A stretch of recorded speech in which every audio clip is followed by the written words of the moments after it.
Assalamualaikum. Kangen ketupat kuah anamnya khas wong Palembang? Nggak perlu ribet lagi. Ada bumbu siap saji ala dapur Ita Yudis.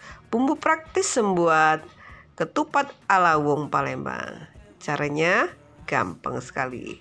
Didihkan santan, masukkan bumbu, masak sampai matang dan kental. Kita siramkan di atas ketupat, tambahkan pelengkapnya. Ada telur rebus, sambal cenge, sayur buncis, dan emping goreng.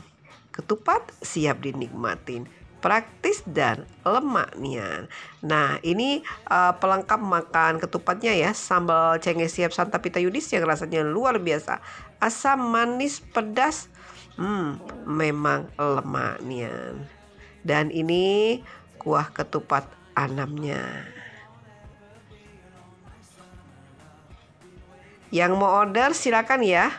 Hubungi Ita Yudis 0813 6770 2798.